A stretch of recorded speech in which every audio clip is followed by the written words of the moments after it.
Are you finding yourself disillusioned with politics? I guess I could get it. Talking to a few friends, surprisingly, my age group that are getting discouraged with voting, but have voted for so long that they can't help themselves but to continue to vote even though they don't like the choices that they have. So that's my question. Do you find yourself in that same position? Do you watch any type of news or social media platforms that are trying to sway your vote one way or the other? Now, I came on to do this video. I actually have another video I'm working on right now that isn't even close to politics.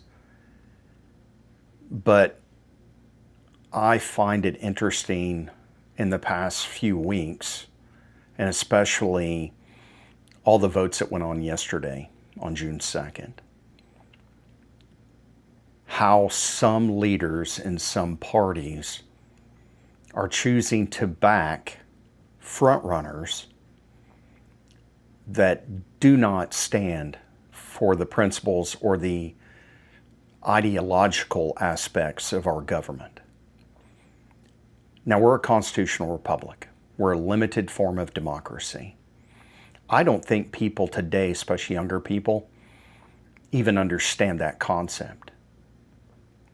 There's a whole wing of progressive ideology that is trying to move in and take away from something that has worked for pretty much 250 years.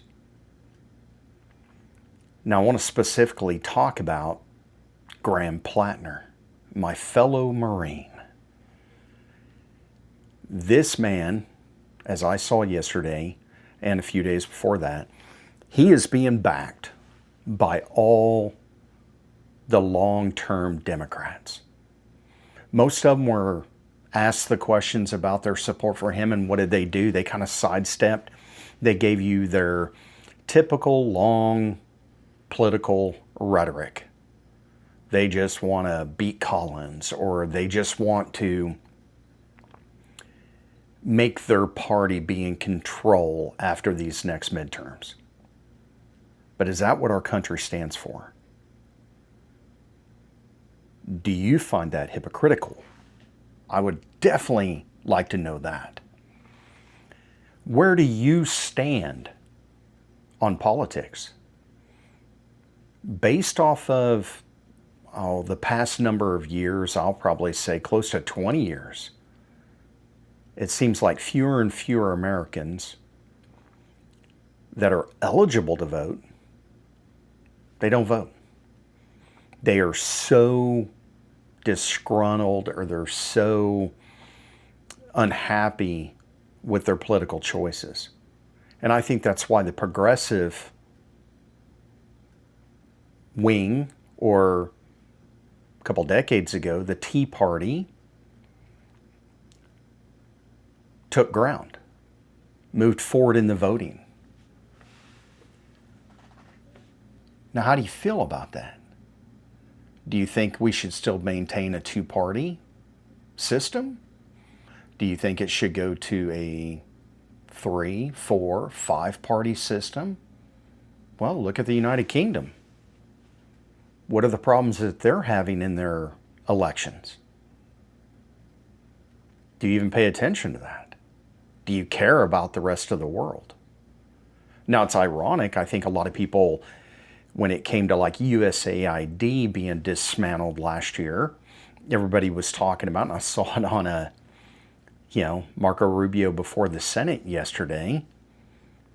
One of the left-leaning or Democratic senators was talking about 500,000 babies have died since that happened.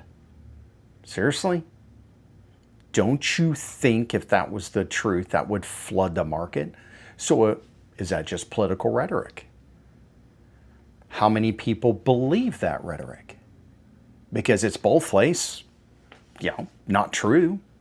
It's a lie. Do they even give you statistics on the last 10, 20 years of how many people or children or babies died anyway? Go back to our COVID years. and all the rhetoric that was thrown out there that kept changing. It kept being manipulated. It kept moving in a more controlling manner. So I would ask that. When you are looking at politics right now,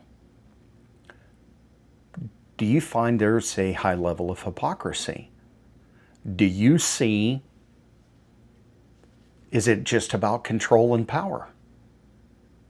In some cases, that control and power gives financial stability. Career politicians, should we have career politicians? These are interesting questions I ask you. I really do want to know.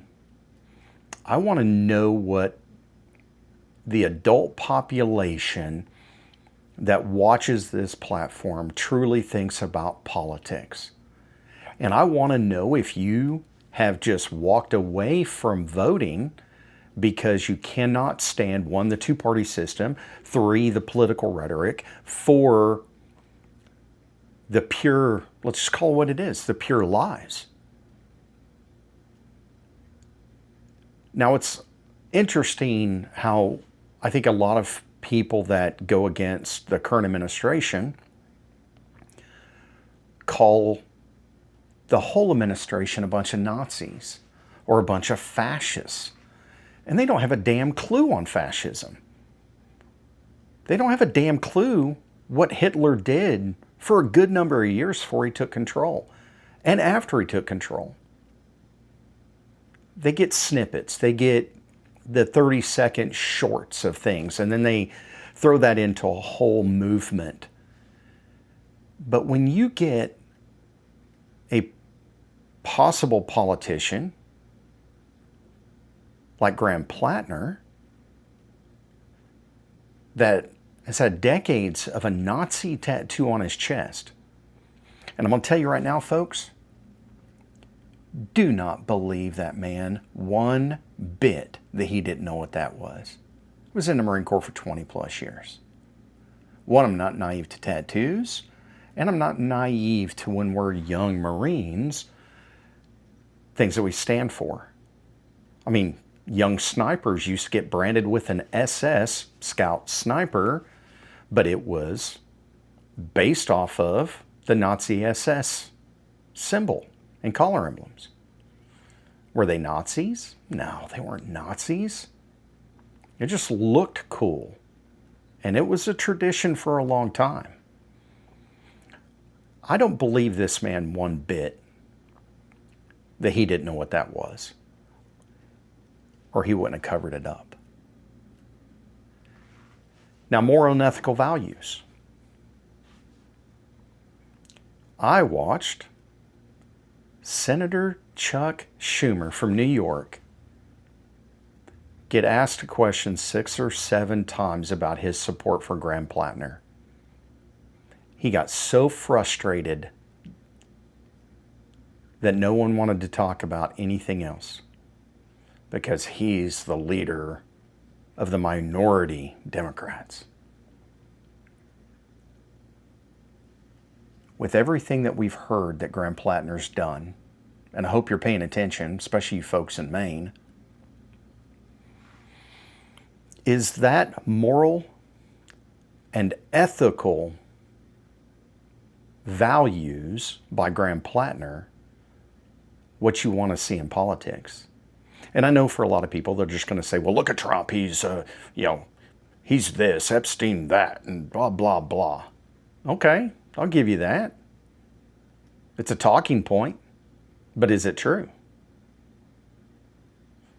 Where do you take a talking point and where do you take truth? The tattoo on the man's chest for a couple decades is true. Video evidence or photographs of Trump as a pedophile doesn't exist. So is that untrue? So is one side of the political spectrum giving you information that cannot be proven? Is the other side giving you information that can be proven? And when you take a side and you look past the truth because you want one side to be in power over the other side, is that hypocritical? I think it is. You blast a group, you blast a man, you blast a woman politically for a decade. And then when you see a possibility that the opposing, your side, might be in control, you look past that. It's pretty hypocritical to me. Consistency, common sense, things like that, they went to the wayside. Especially in the ultra left, what I think is the Tea Party opposing pendulum swing. The progressives. Some of them call themselves independents. Take Bernie Sanders. Oligarchy. Stands up for all the progressives. Anyone that goes against the system. We're going to tax the billionaires. Used to be we're going to tax the millionaires. But now that he's a millionaire and he has power, they just move up a letter and call them billionaires. We're going to tax the billionaires because they're the bad ones. The vast majority of billionaires in this country are Democrats, or at best, left-leaning independents. So use some common sense. Are they hypocrites? Are they in it for power? Or are they in it for money? Do you honestly think, much like we see in the new Virginia governor, do you honestly think in Maine that this Graham Platner, if he wins the election in November and he assumes office in the Senate, what do you think that man is going to do? Do you think that man is going to look at an 80% solution and try to help out the vast majority of folks in Maine? Or is he going to just sway a vote to go against the current administration? Now, if you're going against the current administration or the previous administration,